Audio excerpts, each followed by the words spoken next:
Are you in control of that voice in your head? Yes or no?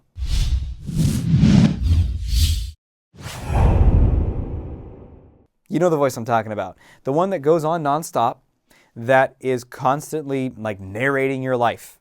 And maybe not even what's happening in this moment in your life. It's like narrating yesterday and tomorrow and predictions and memories. And it's just like, that wasn't very good. Oh, that could have been better. Well, I don't know why you did that. What did that person mean by that, right? It's just going on and on and on and on. Most of the time it's negative. And most of us are being just drug around this thing by the nose. Like, okay, you want me to go that way? All right, I guess I'll go that way. Yeah, I'm a failure. Yeah, you're right. I'm probably a failure. And we're just getting bounced around by this horrible voice that is just smashing your confidence. I don't care. You could take the most confident person in the world and you give them a day of shitty self-talk and they're going to feel anxious. They're going to feel stressed. They're going to feel down. The difference between someone who's like highly confident and someone who's not is not that that confident person has some they're born with it. We all know that's BS because you can learn confidence. But it's also not even that they've had successes. Because there are people who've had tons of successes, are high levels in their career, or have lots of people that love them, or have a fantastic relationship. And they approach that new thing, and instead of feeling confidence, they feel anxiety. Can you relate to that?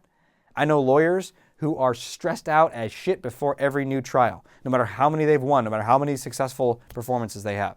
Same thing in athletics, with sports. Sometimes in different work situations, sales calls, whatever it is, people could be nervous even though they've had success in the past. So it's not about the past successes. It's about the voice in your head. And there's so many different ways that we can take control of this. If you want to go much deeper in this, check out my ebook on my website, 5 Steps to Unleash Your Inner Confidence.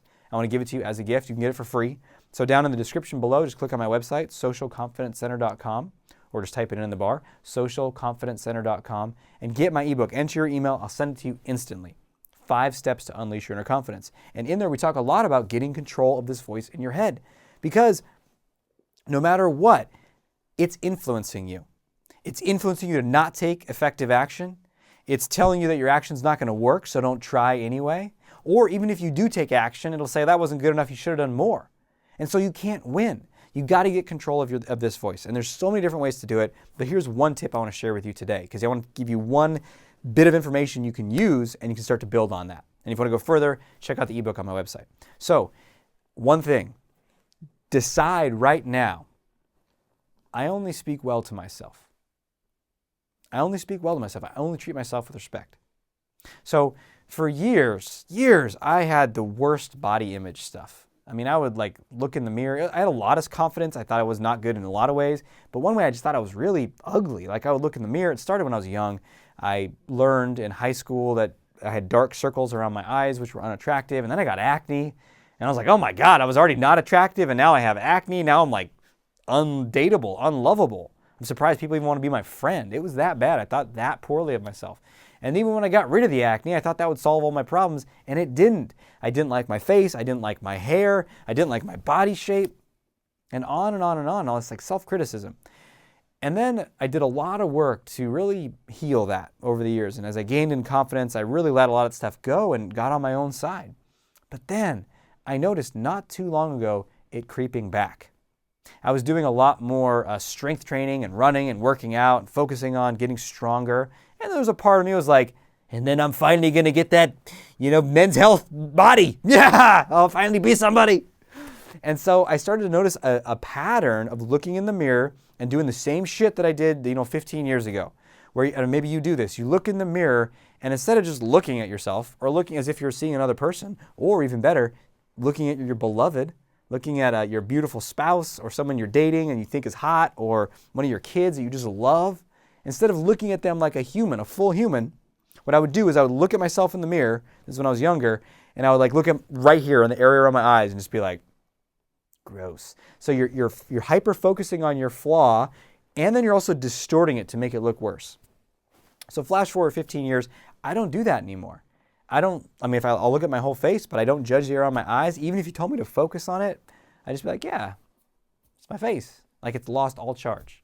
But I noticed it moved to a new area. So I'm looking in the mirror, and what am I doing? I'm looking at like the shape of my body and like my body fat, my love handles. Like, I got to get less body fat. Got to get rid of those love handles, right? And I'm not looking at anything else in the mirror. Just when I get out of the shower, it's like straight into that. Oh, I'm not there yet. It sucks. And then I caught myself and I said, what am I doing? Like, I'm not following what I teach. I'm not following what I know works about confidence. Because remember, if you take one thing from this video other than get control of that voice and start talking to yourself better, number 2 is you can learn confidence. This isn't some inborn trait. These are patterns that you develop. So I didn't have confidence. I learned how to change the way I saw my body. And then, look, a little bit later, I'm not doing that stuff. And so that low confidence is creeping back. But I knew exactly what to do. So I stopped one day, right when I was doing it, I said, whoa, whoa, whoa. I don't do that. I don't talk to myself that way. I only treat myself with respect. I talk to myself with dignity. I talk to myself like someone that I love. So I looked at myself in the mirror, I looked in my eyes, and I said, yeah, you're looking good. You look awesome, man. Look at your body. You're looking great. And I'm like, yeah, that's right. And you might say, oh my God, how cheesy this is, how stupid this is. Look, you can judge it all day long. But I will guarantee you that if you took 2 people who looked the same, identical in every single way in terms of their job, their popularity, their appearance, their health, everything, and you put them side by side, and person A didn't control that voice in their head, and they looked in the mirror and they said, ugh, ugh, ugh. And you had person B who said this cheesy stuff in the mirror, guess who's going to be more confident? Guess who's going to feel happier in their life? B, right? And also, guess who's probably going to get better results in the long term? Well, that's up to you, but in my experience, it's B. So, who are you going to be? Person A or person B? Share down below. Where are you taking control? What are you saying to yourself? What decisions are you making as you watch this video? Awesome. Thanks for being with me today.